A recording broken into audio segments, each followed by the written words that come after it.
Oke, di sini kita ngebahas terkait dengan company analysis. Company analysis ini adalah salah satu bagian ya dari situation assessment, which is yang sebelumnya kita udah lakuin adalah customer, kemudian kompetitor yang di sesi sebelumnya kemarin, dan yang sekarang adalah company analysis gitu. Nah, seperti yang kita udah pernah bahas sebelumnya bahwa company analysis ini jadi penting.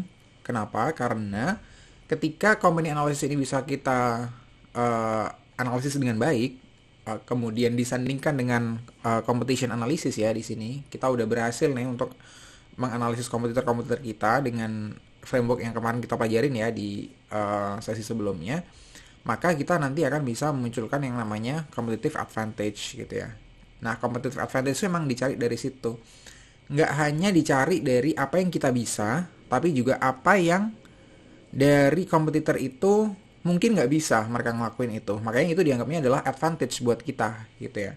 Kalau misalnya kita bisa ngelakuin itu, kita oke di misalnya di sebuah proses gitu, di proses produksi kita bagus banget.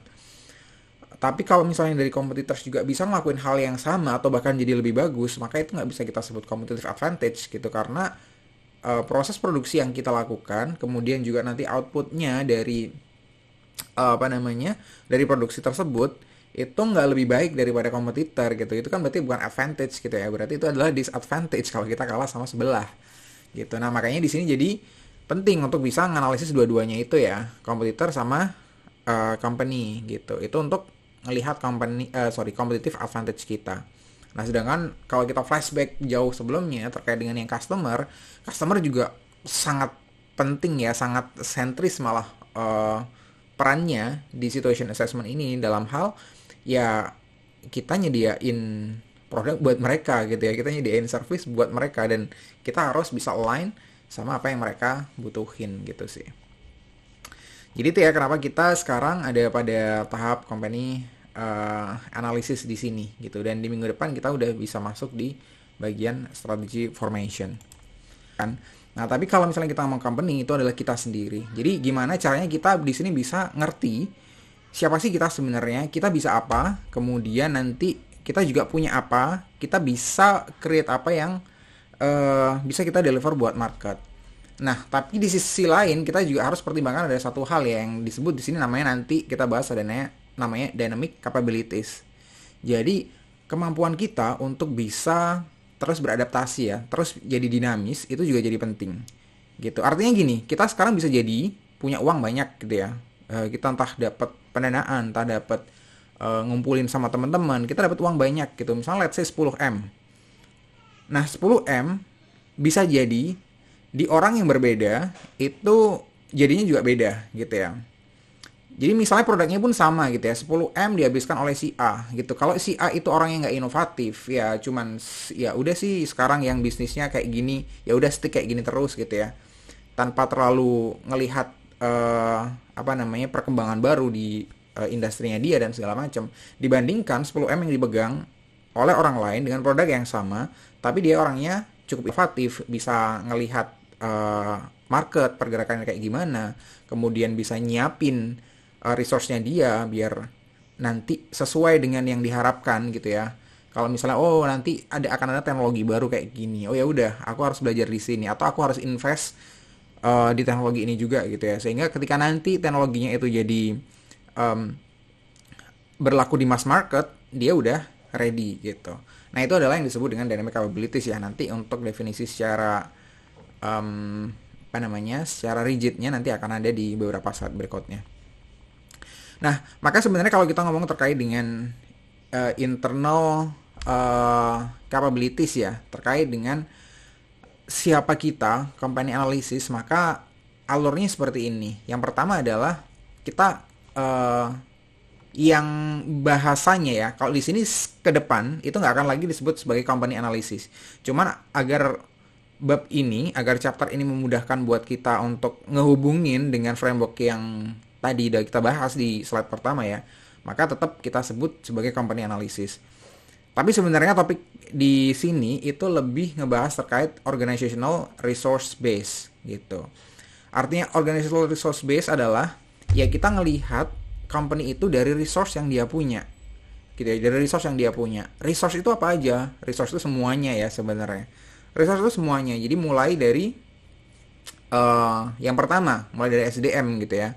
Which is buat beberapa bisnis, SDM itu jadi resource yang paling paling vital gitu, terutama untuk yang berhubungan dengan service gitu ya. Kemudian juga ada teknologi, juga ada uh, procurement ya, bahan-bahan raw materialsnya mereka gitu kan. Juga ada pendanaan, juga ada segala macam. Jadi resource ini akan ada banyak banget. Nah, nanti kita akan lihat resource-nya itu apa aja sih sebenarnya, yang berupa aset ya kalau di sini nanti kita sebutnya. Nah, maka itu yang harus kita pahami dulu gitu ya. Jadi ngelihat kita sendiri itu berdasarkan apanya? Berdasarkan resource kita, apa yang kita punya dulu gitu. Jadi di sini perspektifnya seperti itu. Kemudian setelah itu kita harus ngelihat juga ada nggak sih dynamic capabilities yang kita punya gitu ya. Yang tadi udah saya sebut ya, seberapa kita bisa adaptif, seberapa kita bisa dinamis ya sebenarnya ya, nggak selalu stick dengan kondisi saat ini. Kemudian kita juga nanti ngelihat marketing aset ya, aset-aset yang atau resource kita yang berhubungan dengan marketing gitu. Jadi nggak semua aset yang kita punya itu berhubungan dengan marketing kan gitu. Tapi most of them ya berkaitan sih. Dan berikutnya ada dynamic marketing capabilities gitu ya. Bedanya sama yang di sini apa? Ya di sini ada dynamicnya ya. Dynamic yang ini marketing aset. Jadi di sini ada dynamic marketing capabilities. Dan yang terakhir adalah the resource portfolio. Nah, dari portfolio ini kita ngerti resource-resource mana yang kita itu bagus, kita bisa tonjolin, kita bisa menang dari competition, dan mana yang enggak gitu. Nanti akan ada diagram yang ngebantu kita untuk bisa ngelihat hal tersebut. Oke, nah sebelumnya kalau kita ngomong value di sini ya, value dari sisi internal kita sebagai sebuah company, maka value itu diderive dari 3 hal gitu. Jadi yang pertama adalah dari product leadership gitu. Jadi ada beberapa perusahaan yang kita bisa ngelihat banget product leadership-nya gitu ya. Yang produknya itu orang itu udah mempersepsikan sebuah produk dari sebuah brand itu udah oke banget gitu. Kayak sedikit banget kekurangannya gitu ya dalam hal produknya ya. Kita ngomong cuman dalam hal produknya doang. Kayak misalnya contoh yang paling sering digunakan adalah Apple gitu ya. Jadi Apple mereka buat iPhone dan segala macam itu dalam hal desain, dalam hal feature, dalam hal ketahanan dan segala macam ya, itu mereka punya something yang berbeda gitu ya, value yang nggak dipunya oleh manufacturer atau brand lain. Nah di situ yang pertama gitu ya, terkait dengan produk leadershipnya sendiri. Jadi semakin oke sebuah produk, semakin dia itu bisa nge-lead di market, maka ya value-nya akan semakin menonjol.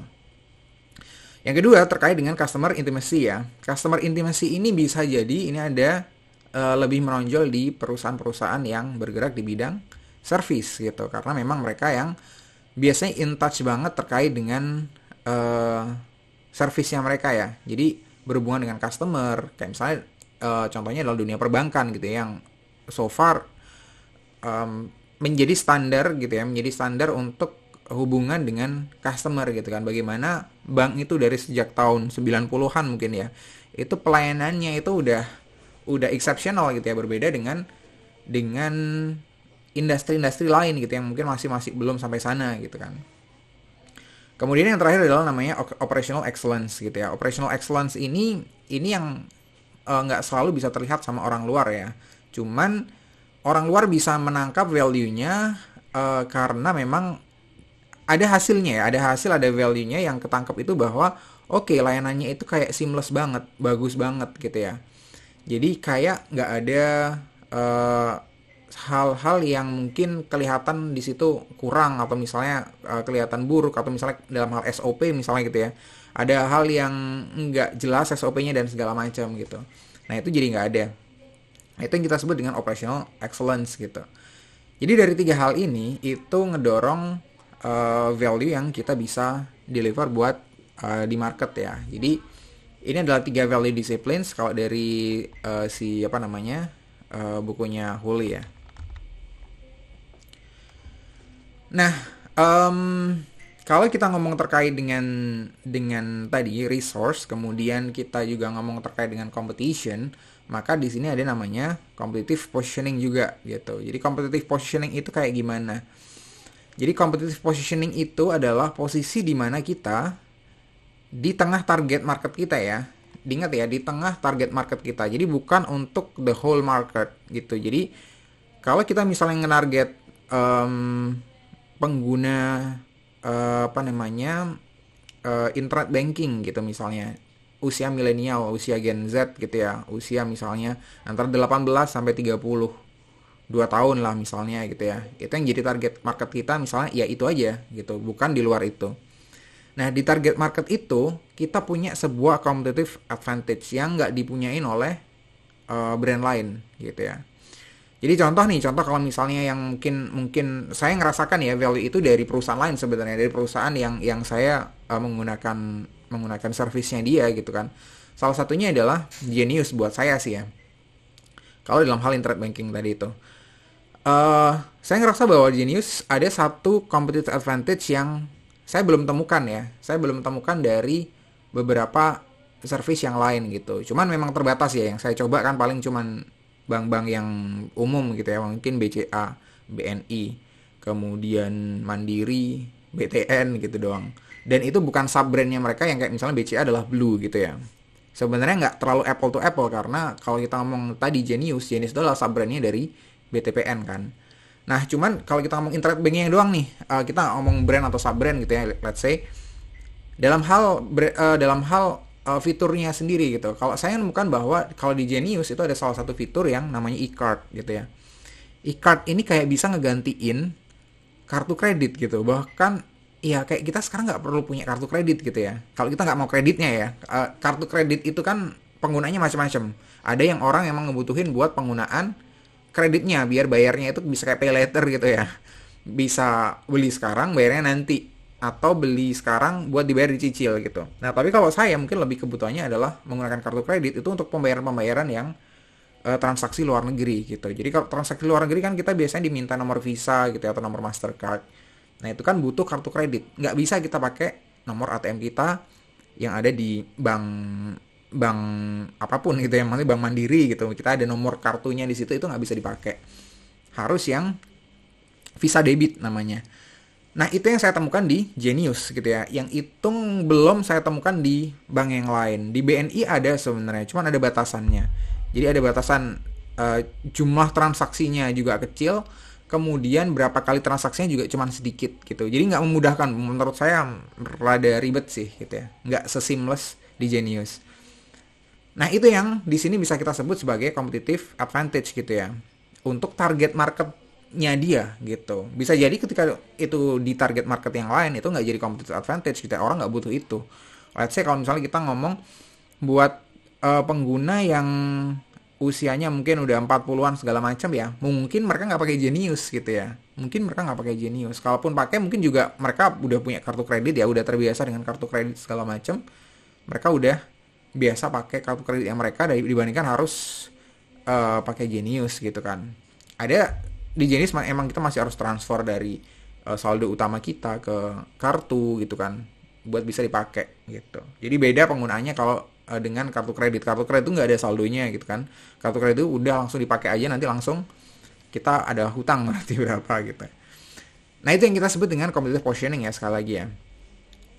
Jadi posisi di mana sebuah perusahaan itu di target market tersebut itu punya sebuah competitive advantage gitu.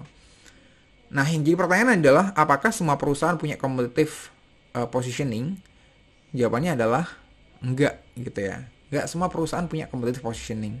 Banyak brand, banyak perusahaan yang di luar sana itu kita nggak ngelihat kelebihannya dia dibandingkan dengan brand yang lain gitu ya.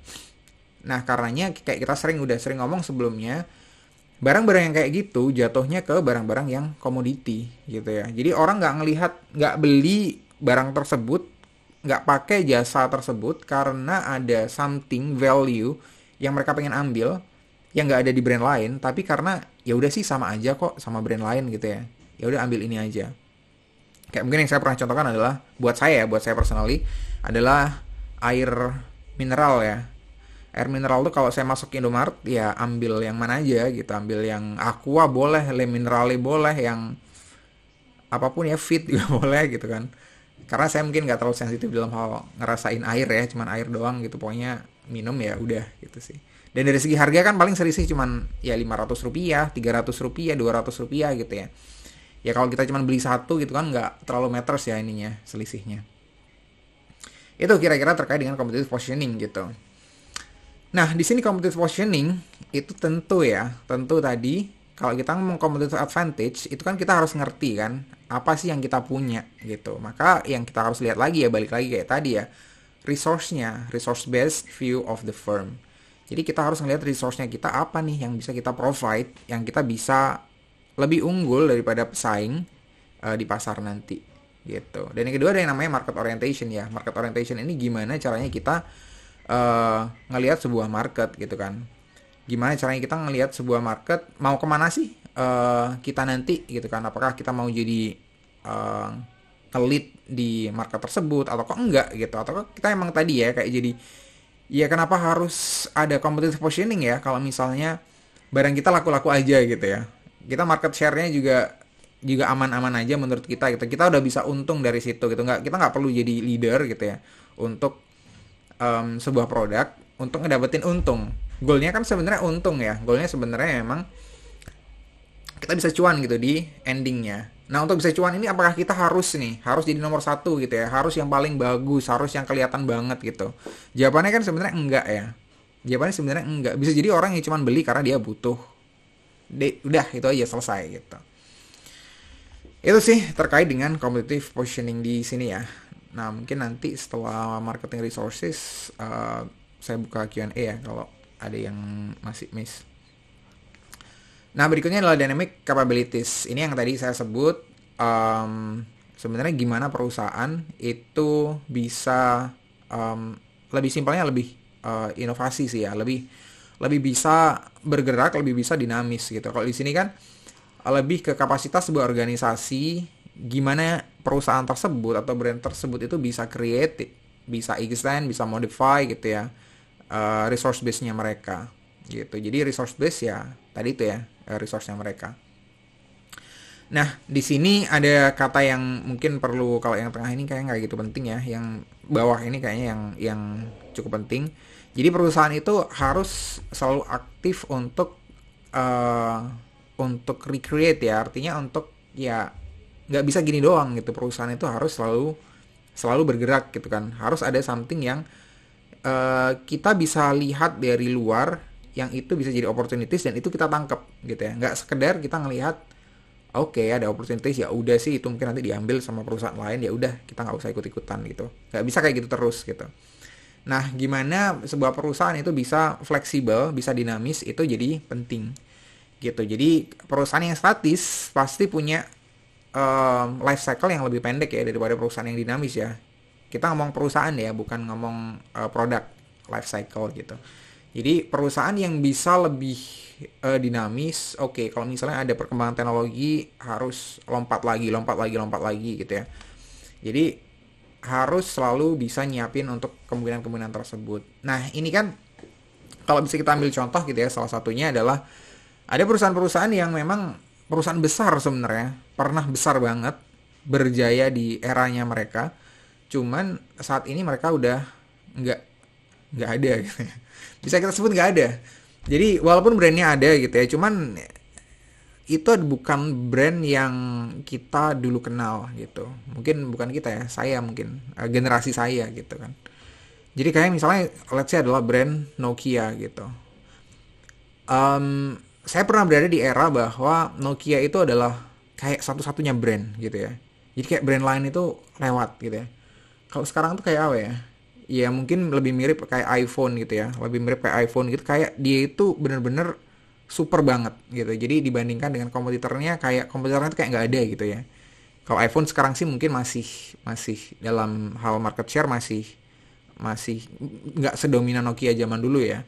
Karena kan memang dari kompetitor kan cukup strong dan beda ekosistem, dan ekosistem sebelah nih yang Android ini juga gede banget. Nah tapi Nokia itu berhubungan dengan tadi ya, berhubungan dengan dengan ekosistem gitu kan. Jadi Nokia pernah berada di era dimana mereka berjaya dengan ekosistemnya mereka sendiri, which is namanya adalah Symbian dulu ya. Jadi Symbian itu kayak Androidnya zaman sekarang gitu. Tapi Symbian tuh nggak pinter. Jadi Symbian itu ya ada banyak keterbatasan. Di Symbian itu ada banyak keterbatasan. Tapi Symbian itu pernah jadi kayak OS di smartphone ya. Smartphone zaman dulu ya. Itu yang emang pada waktu itu keren gitu ya. Tapi once Android keluar gitu ya. Dan si Nokia ini nggak embrace Android juga. Itu kayak ya udah Symbian ini udah mulai keteteran dan ya udah sekarang kita bisa ngelihat bahwa Nokia itu udah nggak ada, kayaknya udah nggak ada ya. Jadi bahkan sekarang Nokia lebih ngenalin HP-HP yang ya dia kesusahan kalau ngenalin HP smartphone gitu ya. Kayak saya yakin di sini kayak nggak ada. Walaupun ada ya, walaupun produknya ada sebenarnya. Tapi kayaknya kalian nggak cukup mengenal ada produk Nokia yang flagshipnya keren gitu ya. Jadi mungkin jarang kalian akan bisa ngenalin produknya Nokia yang kayak gitu. Mungkin kalian lebih ngenalin produk-produk yang lain kayak Samsung dan segala macam ya di Android. Tapi kalau Nokia enggak gitu ya. Bahkan mungkin kalian lebih ngelihat Nokia itu adalah brand yang masih ngeluarin produk-produk HP jadul gitu ya. Kayak Nokia apa yang biasanya ada 4 angka tipenya itu. Itu adalah tipe-tipe di mana saya pas dulu masih SMA ya, itu tahunnya udah jebot banget ya, 2005 gitu bahkan 2005 itu ya 2005, 2004, 2002 gitu. Itu adalah HP-HP tersebut ya. Dulu masih belum warna, jadi HP warna. Kemudian ringtone-nya itu dulu itu masih monofonik, jadi polifonik dan lain sebagainya. Mereka terkenal sebagai HP yang tahan lama ya. Cuman itu doang gitu ya. Dan itu kayaknya yang competitive advantage yang pengen dibawa sama Nokia ke sekarang gitu ya. Which is orang nggak gitu relate ya sama hal tersebut ya gitu ya.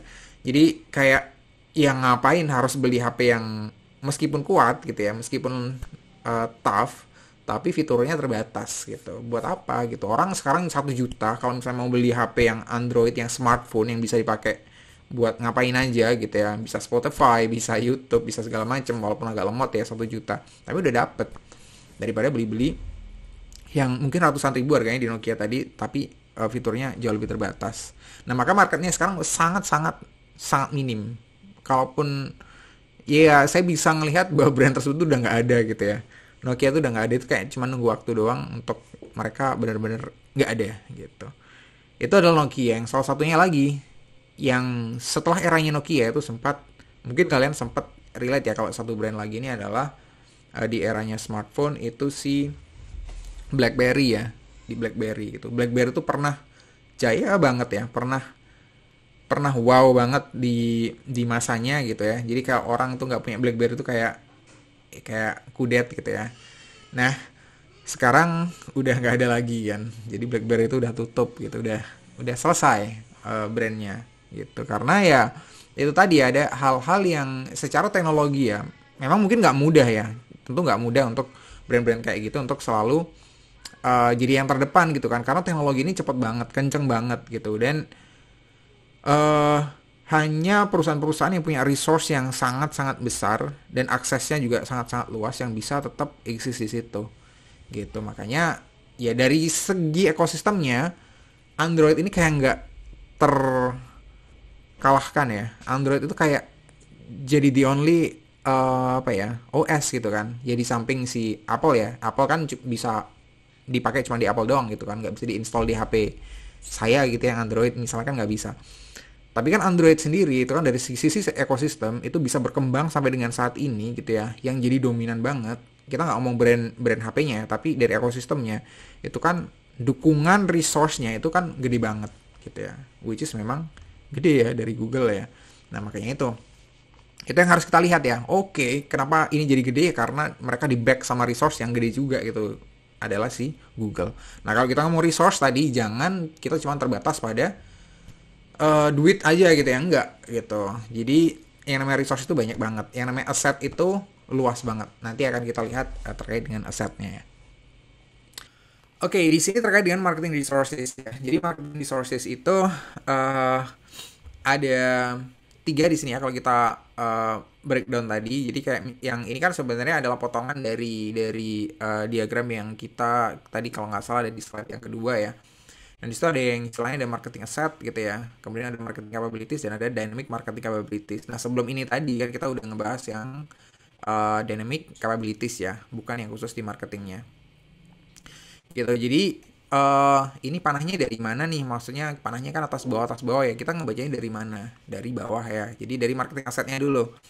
Dari marketing aset dulu, marketing aset itu sebenarnya apa? Nah, jadi marketing aset itu adalah resource yang kita punya ya. Jadi yang kita punya yang ya eh, apa ya? Secara berangsur, secara bertahap dari time to time itu kita berhasil ngedapetin itu gitu ya. Macam-macam kan bentuknya kan. Ada banyak gitu. Jadi ya tadi kayak misalnya ada uang juga iya, ada akses juga iya gitu ya, ada brand misalnya juga iya dan segala macam. Nanti lebih detail di slide berikutnya. Kemudian di sini ada marketing capabilities ya. Marketing capabilities. Nah, kalau kita ngomong capabilities itu adalah prosesnya ya. Jadi capabilities itu kan kemampuan ya. Jadi ke apa ya? Kalau bahasa Indonesia lebih bukan kemampuan sih, ke lebih seberapa bisa gitu ya. Jadi lebih ke prosesnya. Jadi proses apa yang kita itu bisa ini ya, ngebuat dari marketing aset ini menjadi sebuah competitive advantage gitu.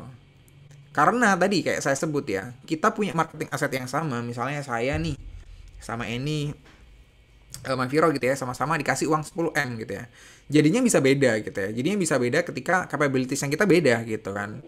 Dengan misalnya Eni udah punya pengalaman misalnya dari orang tuanya gitu ya, juga businessman gitu dan segala macam. Eni udah ilmunya udah banyak, pengalamannya udah segala macam, ngerti marketnya.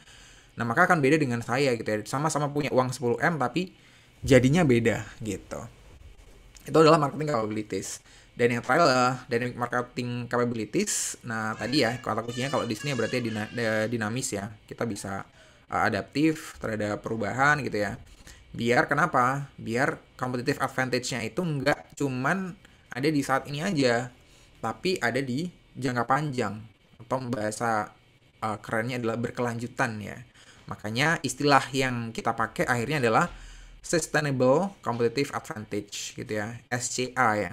Jadi nggak sekedar CA, nggak sekedar Competitive Advantage. Competitive Advantage itu cuma ngerujuk kepada advantage yang kita punya pada waktu tertentu gitu ya. Tapi kalau sustain itu yang ya berkelanjutan terus menerus gitu ya. Nah, untuk bisa create competitive advantage yang secara terus menerus itu kayak gimana? Ya kita harus bisa dinamis ya, harus bisa dinamis gitu. Kita bisa melihat bahwa di luar sana banyak perusahaan teknologi-teknologi yang besar ya. Kalau kita melihat kan kayak misalnya Google, Microsoft dan segala macam. Produk utamanya itu kayak kita udah kebayang ya. Kalau kita ngomong Google gitu ya. Saya ngomong Google kalian yang ada di bayangannya apa? Paling Google Search, Gmail dan segala macam. Padahal di luar sana, bukan di luar sana ya, di Google-nya, di Google-nya atau di Microsoft-nya ya. Kalau saya ngomong Microsoft, kalian ngebayang apa Microsoft? Microsoft paling Windows gitu ya. Padahal nggak sekedar itu gitu ya. Mereka untuk mempertahankan competitive advantage mereka itu nggak main-main gitu ya. Mereka kayak akuisisi perusahaan ini kayak Microsoft gitu ya, ngakuisisi Activision, which is perusahaan yang agak berbeda sebenarnya dari Windows gitu ya. Tapi kenapa mereka akuisisi itu? Ya karena mereka ngelihat ke depan ada vision bahwa di sana mungkin ada berhubungan dengan gaming, berhubungan dengan metaverse dan lain sebagainya gitu ya. Nah, mereka nggak pingin kalah someday gitu ya. Mereka pingin bahwa kalau mereka sekarang strong, someday mereka juga harus tetap strong gitu. Nah, maka ada hal-hal yang harus kita ambil ya. Ada proses yang harus kita lakukan, harus kita lalui untuk bisa ngebuat competitive advantage yang kita itu bisa sustain. Gitu ya. Dapat ya flow-nya gambarannya. Oke. Jadi kalau marketing asset, nah marketing asset itu sebenarnya banyak di sini ya. Cuman kalau misalnya kita bahas satu-satu ini tentu nggak keburu ya waktunya ya. Jadi di sini dibagi empat ya. Kalau untuk marketing asset sendiri dibagi empat dulu. Yang pertama adalah customer base, yang kedua ada supply chain, kemudian yang ketiga ada internal support, dan yang keempat ada alliance base. Nah dari situ kan kelihatan ya beda-bedanya sebenarnya udah clear ya. Kalau customer base ya yang berhubungan dengan customer, supply chain itu ya lebih ke rantai pasok jejaringnya dia juga gitu ya. Jejaring yang berhubungan dengan rantai pasok ya. Akan beda sama yang sebelahnya. Alliance base itu jejaring juga gitu ya, tapi yang berhubungan dengan ini ya kerjasama aliansi strategis gitu dengan perusahaan lain atau perusahaan yang berada di grupnya dia sendiri. Kemudian yang kalau dari sini dari internal support gitu, dari cost dan segala macam. Nah tapi let's say di sini kita bisa apa namanya, bisa ambil beberapa mungkin contohnya ya, kayak di customer base gitu, ada relationship with customers gitu. Nah ini kan udah ada nih perusahaan-perusahaan mungkin atau perusahaan kita yang saat ini udah hubungan dengan pelanggannya itu udah bagus banget gitu ya. Kita udah bisa nge-capture market juga gitu ya. Misalnya di sini ada market domination gitu. Itu jadi nilai tambah ya buat kita gitu kan. Jadi aset buat kita. Nggak selalu kita bisa nilai hal tersebut dengan uang secara langsung gitu. Value-nya berapa dinilai dengan uang? Enggak, tapi itu ada potential revenue dari situ gitu. Kalau kita misalnya bisa dominate market dan kita bisa pertahankan itu, maka ada potential revenue yang akan kita dapat di waktu-waktu berikutnya. Jadi makanya nggak gampang ya. Beda kalau misalnya kita udah dominate market gitu atau pasar kita udah bagus, kita mau pivot ya, mau keluar dari bisnis itu atau kita mau nutup perusahaan itu dengan perusahaan yang mungkin size-nya juga sama, tapi mereka nggak punya pasar, pertimbangannya akan beda gitu ya. Kan sayang kalau misalnya kita tutup, kita masih punya loh kemungkinan untuk bisa ngedapetin revenue dari market kita sekarang ini gitu ya di masa depan. Nah, sedangkan kalau perusahaan yang emang nggak punya market ya udah sih emang waktunya tutup gitu ya. Emang waktunya tutup, mereka nggak bisa ngapain-ngapain lagi. Nah, kemudian company name and reputation juga ya. Jadi reputasi dari sebuah perusahaan, kemudian brandnya mereka, kemudian ada country of origin juga ya. Country of origin nanti mungkin sedikit kita ulik di slide berikutnya gitu ya. Kemudian juga yang ini berhubungan dengan product leadership tadi ya, superior products and services. Kemudian yang berhubungan dengan supply chain, ada distribution ya, mereka punya kendali ke distribusinya gitu, bisa jadi. Kemudian jadi kekuatan ini ya, pocket of strength gitu. Jadi seberapa baik juga mereka dalam hal mempertahankan supply chain mereka. Kemudian distribution uniqueness, kemudian network and relationship, security of supply, kemudian supplier network and relationship. Nah ini ya kayak security of supply ini jadi mungkin yang agak relate dengan kemarin kondisi ketika di Ukraina terjadi perang gitu ya. Di Indofood mereka banyak yang tanya gitu, banyak yang mulai tanya gitu ya. Apalagi kita-kita yang konsumen Indomie gitu kan, mulai ngerasa insecure gitu ya kalau nanti sorry ya, kalau nanti pasokan Indominya nggak ada gitu ya, kita makan apa? Nah, itu adalah security of supply gitu. Maka perusahaan yang asetnya oke ya, mereka cukup secure ya supply-nya ya. Jadi mereka bisa mempertahankan oke dalam beberapa bulan ke depan. Kalau misalnya terjadi apapun segala macam, mereka punya rencananya. Kemudian dalam hal internal support, di situ ada cost advantage, kemudian ada information system gitu ya. Ya perusahaan yang pakai teknologi di dalamnya, di dalam prosesnya mereka. Kemudian ada technical skills, production expertise, copyrights and patents ya. Kemudian franchise, licenses, dan partnership gitu. Jadi terkait dengan prosesnya tadi di situ juga ada apa namanya paten gitu ya, ada copyright juga gitu, ada franchise kalau misalnya mereka punya franchise dan license juga. Dan yang terakhir ada alliance ya, alliance ini ada access to market, access to management skill, share teknologi, dan exclusivity. Contohnya adalah kalau alliance base itu ada perusahaan-perusahaan yang mereka itu beraliansi ya, beraliansi strategis untuk ngebuat sebuah aliansi strategis namanya, atau sebuah joint venture gitu. Untuk bisa ngasih akses ke pasar yang lebih luas gitu ya. Contohnya adalah sebenarnya kalau misalnya ini kalau kita ngomong pasar yang lebih luas itu contohnya mungkin lebih pas di SkyTeam misalnya. Ada yang pernah dengar SkyTeam? SkyTeam ya. Jadi kalau ada Hafiz? Saya pernah dengar. Pernah ya? Itu yang Garuda Citylink sama luar negeri juga nggak sih? Nah, benar. Poin. Iya, betul banget gitu ya. Nah, kita kan jadi bertanya kan, ngapain sih kayak Garuda segala macam gitu nempel-nempel sama SkyTeam gitu kan? Apa pentingnya gitu ya? Apakah hanya dari brand juga gitu ya? Apakah hanya dari brand maksudnya? Apakah hanya dari brand oke, brand ini tuh aliansinya luar negeri loh gitu. Apakah dari lebih persepsi seperti itu gitu ya? Enggak cuman dari situ gitu. Benar tadi yang disebutkan dari Hafiz bahwa mereka beraliansinya itu dengan perusahaan-perusahaan yang ada di luar negeri gitu. Jadi itu memudahkan akses ke pasarnya. Jadi kayak gini, kalau misalnya kita beli tiket di Garuda gitu ya. Di Garuda dari perjalanan ke luar negeri ya misalnya, dari dari mana ya? Dari Jakarta. Dari Jakarta ke Amsterdam misalnya ya, ke Schiphol Amsterdam. Itu pilihannya bisa jadi ada penerbangan yang full Garuda. Saya nggak ngerti ya, karena saya nggak pernah ke sana. Jadi bisa jadi penerbangannya ada yang full Garuda, tapi sangat mungkin juga terjadi ya, karena saya pernah waktu itu ke Inggris ya, itu penerbangannya nggak full Garuda, padahal saya pesannya di websitenya Garuda. Tapi dilanjutkan penerbangannya, connecting flight-nya dengan KLM. KLM itu punyanya Belanda. Mereka juga tergabung di SkyTeam. Nah, itu manfaatnya buat mereka gitu ya. Mereka nggak ada kepemilikan ya antara KLM dan Garuda Indonesia ini, nggak ada kepemilikan saham gitu ya. Saling memiliki itu nggak ada. KLM punya Garuda atau Garuda punya KLM, nggak. Mereka emang lepas.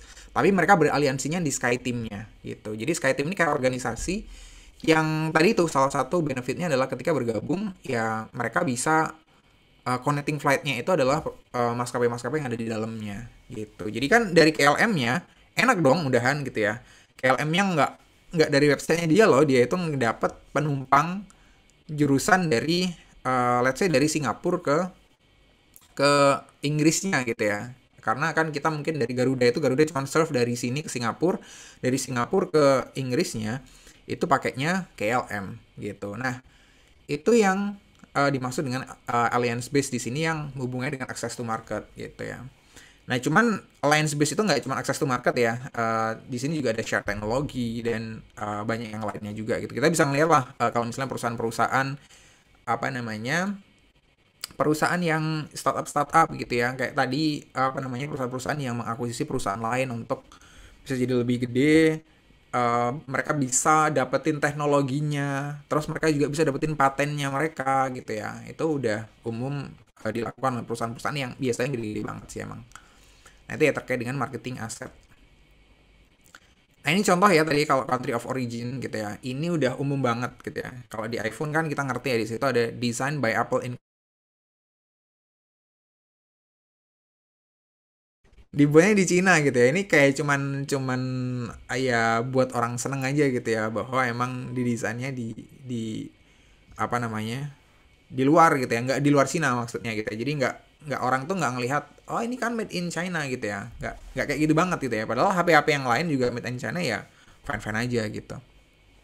Nah ya cuman brand-brand ini yang pengen sebenarnya apa ya atribut mereka sebagai brand yang emang US banget gitu ya, which is di sini California ya, nggak hanya nyebut US doang ya, tapi California gitu, jadi spesifik banget. Jadi atribut itu nggak pengen dihilangin dari iPhone gitu. Dan banyak sekarang udah banyak brand yang ngikutin kayak gitu juga ya. Jadi desain di mana di produksinya di Cina, mostly di Cina ya. Karena ya mereka cuma menghindari made in China sebenarnya. Gitu. Yang mungkin beberapa market, beberapa konsumen juga mempersepsikan made in China itu sebagai ini ya, dalam hal quality, dalam hal ya build quality dan segala macam mungkin masih masih di bawah gitu ya. Padahal ya enggak juga gitu ya. Sekarang udah made in China, udah kayak apapun made in China dan bagus-bagus gitu ya. Dan bagus selama pemilik brandnya itu juga dari luar dan mereka bisa garansi bahwa produknya oke ya ya nggak ada masalah gitu ya. Ini kayak mouse Logitech segala macam kayaknya juga udah made in China ya sekarang ya. Jadi kalau dulu sih belum gitu ya. Cuman ya masih oke aja gitu. Untuk ini ya apa namanya kualitasnya. Kalau Lenovo ini kan jelas ya, jelas Cina, udah brandnya udah Cina. Jadi nggak bisa Lenovo tuh desain di mana itu nggak bisa karena emang brandnya udah di Cina ya. Gitu. Itu cuman masalah persepsi aja ya, cuma masalah persepsi. Belum orang udah sama-sama ngerti gitu ya kalau ya iPhone-nya ini dibuat sama siapa gitu ya, rekanan yang di Cina, saya lupa namanya. Oke, berarti di sini ada marketing capabilities ya. Marketing capabilities itu sebenarnya tadi ya lebih ke proses gitu, lebih ke proses gimana bisa mengoptimalin dari marketing aset tadi itu gitu. Jadi nanti marketing asetnya tadi itu yang ada di sini itu jadi something yang bisa jadi competitive advantage ya. Jadi di sini ada banyak hal yang kita punya gitu ya. Tapi tadi sekali lagi nggak semua yang kita punya itu bakal jadi kelebihan kita gitu. Jadi itu yang harus kita pahami banget gitu ya. Nggak hanya karena kita kaya itu kita jadi lebih baik. Ini ngomong apa ya? Maksudnya nggak hanya karena kita punya uang yang banyak, punya dana yang besar, punya jaringan yang luas, lalu kita bisa eh, memanfaatkan hal tersebut jadi competitive advantage kita. Gitu. Jadi makanya perlu yang namanya ada marketing capabilities ini. Nah, di marketing capabilities apa aja sih, proses apa aja sih yang diperluin untuk support tadi itu? Ini konteksnya marketing ya. Jadi pertama ada namanya product and service management gitu ya. Itu lebih umum ya. Ya gimana sebenarnya kita nge-manage, nge-develop ya kayak product management ya di sini ya, product management, service management gitu. Semakin product management, service management itu oke ya, maka semakin bisa nge-develop dari aset tadi jadi competitive advantage gitu ya. Kemudian ada distribution or logistic gitu ya, seberapa oke. Kemudian advertising, promotion, and selling. Kemudian juga pricing and tendering juga. Nah, ini sebenarnya adalah bentuk lain dari, ada yang ingat, dari value chain ya. Dari value chain gitu. Jadi sebenarnya dari value chain itu kan ada dua aktivitas ya. Kalau masih ingat ya. Kalau nggak ingat nanti bisa dibuka lagi di pertemuan sebelumnya gitu ya. Jadi di value chain itu kan ada dua, ada aktivitas utama, ada aktivitas supporting gitu, ada aktivitas pendukung. Nah, mostly kalau di sini itu adalah dari aktivitas utamanya dia. Ketika aktivitas utamanya itu bisa dieksekusi dengan apik, maka ya akan ada potensi bahwa tadi aset-asetnya itu keluar sebagai competitive advantage ya. Jadi nanti jadi competitive advantage bagi sebuah perusahaan. Oke, jadi sebenarnya kalau dari marketing capabilities ini, kalau dari saya personally ya lebih lebih eh, prefer mending ya modelnya adalah model value chain ya, daripada model kayak ini kurang gitu clear sih gitu ya. Yang di bukunya Huli itu yang model kayak gini. Jadi mending yang kita lebih lebih menekankan ke yang value chain aja daripada marketing capabilities yang model kayak gini. Cuman poinnya 11-12 lah gitu ya. Cuman lebih lengkap yang value chain tetap.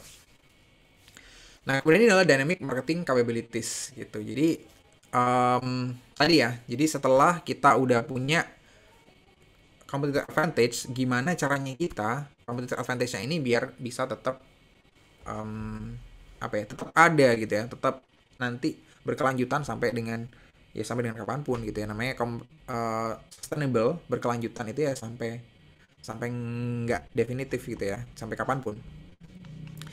Nah, maka ada beberapa capability yang sebenarnya di sini harus harus kita punya ya. Kalau tadi saya nyebutnya kan memang kalau untuk yang capability itu ada hubungannya dengan inovatif ya, dengan inovasi gitu.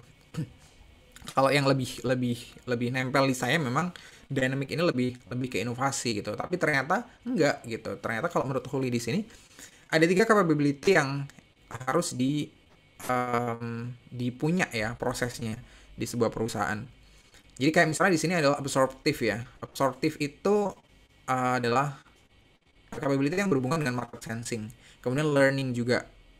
Kita harus bisa ngelihat dari pasar itu lagi kayak gimana gitu. Jadi pasar butuh apa, kemudian konsumennya apa nanti ke depan. Dan ada kayak kemarin kita bahas gitu ya, ada opportunity apa yang ke depan nanti gitu ya. Dan itu yang harus kita tangkap. Kemudian yang kedua ada adaptive capability. Adaptive itu berarti lebih gimana cara kita nyesuaiin ya dengan yang ada di pasar gitu. Nah, di sini adaptive itu lebih ke targeting, kemudian positioning capability gitu ya. Kemudian ada customer relationship management gitu. Jadi lebih ke ya kita nyesuaiin dengan konsumen ya. Kalau kita ngomong targeting positioning kan sebenarnya kita ngomong konsumen juga gitu kan. Di bawah juga kita customer relationship juga ngomong terkait dengan konsumen. Gimana caranya seiring waktu kita harus selalu nyesuaiin dengan konsumen kita. Dan yang terakhir terkait tadi ya innovationnya sendiri gitu. Jadi kita untuk bisa ngerti beberapa hal yang tadi itu bisa jadi adaptif juga, ngerti pasar dan segala macam jadi penting. Tapi hal yang mungkin kita akan cukup cenderung untuk bisa ngelihat itu lebih menonjol adalah innovation ya di sebuah perusahaan. New product, kemudian service, development, dan lain sebagainya. Nah, karena itu kita ngelihat kayak perusahaan-perusahaan teknologi yang mereka kental sekali dengan innovation gitu ya, maka innovative capability ini jadi sangat-sangat krusial gitu. Gitu, makanya banyak-banyak produk baru, app baru yang segala macam yang mereka itu inovatif dalam hal idenya gitu ya, dalam hal bisnis model mereka untuk solve specific problem ya yang ada di konsumen gitu kan. Makanya produk mereka jadi dipakai gitu. Itu yang berhubungan dengan innovative capability. Dan yang ini dua terakhir ya, slide terakhir, resource portfolio sebenarnya. Nah, dari resource-resource yang ada yang kita punya gitu ya, kita bisa ngebagi resource-resource tadi itu ke 4 kuadran di sini gitu ya. Berdasarkan yang pertama, berdasarkan seberapa penting dari resource tersebut untuk bisa create value buat customer. Ini yang sumbu yang ke atas ya, kemudian sumbu yang menyamping adalah resource yang kita punya itu ketika dibandingkan dengan kompetitor gitu. Kita lebih oke atau lebih nggak oke gitu ya, inferior atau superior. Nah, kalau yang buat konsumen tadi itu tinggi atau rendah gitu. Jadi, misalnya di sini kalau misalnya itu rendah ya, jadi ada kita resource yang kita punya, tapi dia itu nggak gitu ngaruh gitu ya buat konsumen. Konsumen nggak ngelihat itu sebagai sesuatu yang bisa ngasih value buat mereka gitu. Sedangkan di sisi lain kita juga nggak punya resource tersebut lebih baik daripada di kompetitor gitu. Maka itu disebut sebagai sleepers di sini ya. Jadi emang ya saat ini memang masih belum gitu diperlukan gitu ya. Tapi di sini diberi catatan bahwa ya who knows someday ini bakal kepake gitu. Jadi tetap harus jalan ya tadi ya. Dynamicnya harus jalan gitu. Dan ini adalah kalau kita mau ya riset portfolio ini adalah something yang bergerak ya. Jadi ini adalah living document ya. Jadi artinya nggak sekedar kita udah ngeset ini di awal udah selesai gitu. Ini bakal kita pakai dalam 5 tahun 10 tahun ke depan enggak. Tapi ini harus selalu kita sesuaiin. Kalau misalnya pasarnya udah geser dari tadi ya, market intelligence misalnya, dari market sensing, kita ngerti bahwa akan ada something yang ngetrend gitu ya, atau something yang bakal jadi hype, bakal jadi opportunity buat kita juga dan segala macam, maka bisa jadi ada resource tertentu yang akan di value oleh customer itu lebih tinggi ya nanti ya gitu. Jadi makanya jadi bergerak nih dari sleepers bisa jadi bergerak ke ini ya. Saya ngerti baca ini apa ya, Achilles atau Achille Heels gitu ya. Nah, jadi di sini bisa bergerak ke sini gitu. Kalau misalnya nanti importance yang buat si customer itu jadi tinggi gitu. Kemudian kalau misalnya yang di sini itu adalah resource yang superior yang kita punya yang lebih bagus daripada kompetitor gitu. Tapi lebih bagus bukan berarti resource tersebut bakal otomatis ngasih value buat customer kan enggak gitu ya. Nah, bisa jadi walaupun kita punya itu lebih bagus dari kompetitor maka tapi ternyata itu nggak ngasih nggak ngasih value yang oke buat customer. Makanya bisa jadi resource ini cukup costly kalau misalnya kita maintain sekarang untuk kita tonjolin sekarang karena toh walaupun kita push di sini itu buat si customer itu low ya, buat customer itu nggak ngasih impact yang gede gitu. Makanya ya udah di hold, ini bisa di hold ya, sama kayak di sini sebenarnya kayak di sleepers gitu. Jadi bisa jadi nanti pentingnya baru nanti. Dan yang terakhir adalah yang kita punya superior dan itu di value sebagai hal yang sangat penting buat customer, itu disebutnya crown jewels ini ya.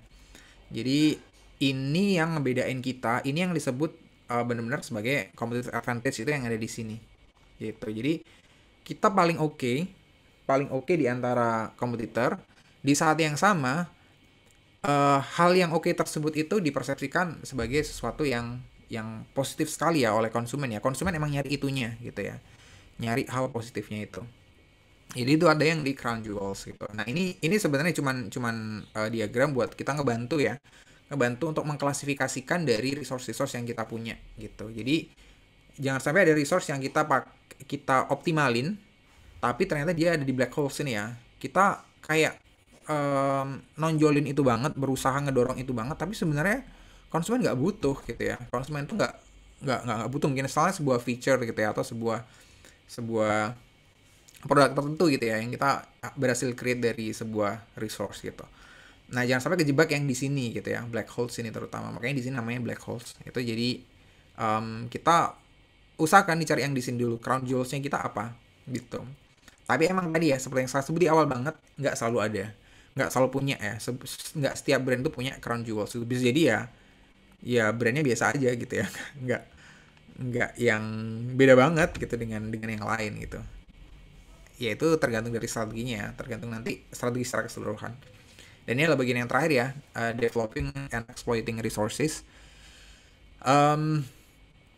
Jadi ini berkaitan dengan organizational resources dan market and customers ya. Jadi kalau misalnya organizational resources-nya itu di sini ada baru dan existing gitu. Kemudian di sini market and customer-nya juga baru dan existing gitu. Nah, ini berhubungan dengan tadi ya, dengan dynamic capabilities kita gitu ya. Gimana kita ketika ngelihat resource yang kita punya itu, kalau misalnya dia existing, resource-nya itu ada sekarang gitu ya. Dan untuk nge-serve market yang sekarang, maka kita masuknya di fill the gaps ini ya. Jadi ya sekedar ya emang sekarang bisa itu berjalan gitu ya, tapi ya untuk sekarang aja. Jadi um, yang berikutnya adalah terkait dengan organizational resources yang baru gitu ya, yang baru tapi marketnya masih sekarang gitu ya, maksudnya marketnya masih belum melihat itu jadi sebuah value gitu ya, maka itu bisa kita siapkan sebagai next generation ya. Jadi generasi resource-nya ini kita siapkan sebagai generasi, misalnya kita akan ngedevelop sebuah produk baru gitu ya dari resource yang kita punya gitu. Yaitu maka nanti bakal jadi next generation. Maka penting ya buat kita di sini untuk bisa ngerti opportunity-nya. Gitu. Kemudian di sini juga kalau misalnya organizational resources-nya itu existing, yang sekarang ada gitu ya, buat market yang baru.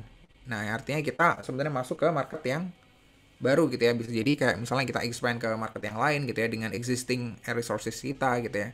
Nah, maka di sini sebenarnya sih exploit current skills gitu ya. Jadi ya current skill kita, resources kita yang sekarang kita punya itu di push lagi ya untuk bisa masuk ke pasar yang baru.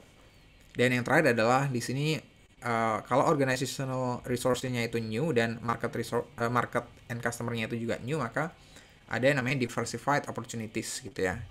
Yang ya untuk masuk ke pasar baru kita menggunakan resource yang baru juga gitu ya. Resource yang kita mungkin sebelumnya belum pernah punya. Nah, maka di sini disebutnya adalah diversified opportunities. Jadi sama sebenarnya di sini ya, kayak opportunities yang ada di sini, cuman yang di sini lebih di highlight di diversifikasinya gitu. Ini adalah sama ya kayak yang sebelumnya tadi kan, bentuknya juga sama, diagram-diagram kayak gini. Ini cuma alat bantu doang ya buat kita untuk mengklasifikasikan gitu ya. Jadi ini nggak harga mati, nggak harus kayak gini banget gitu ya. Cuman ya ini buat kita yang visual ya, terutama kita yang orang-orang visual, itu ngebantu buat ya kita nglasifikasiin gitu ya, tinggal pindah-pindah doang kan. Misalnya kita kayak pakai sticky note ya, kita pindah ke yang kiri, oh yang kiri ini harusnya di kanan ya, pindah ke kanan gitu ya. Makanya kalau misalnya kita pakai kayak Miro dan segala macem, itu jadi enak ya kalau misalnya kita pakai diagram-diagram kayak gini. Oke, itu aja sih kalau terkait dengan company analysis untuk pertemuan hari ini.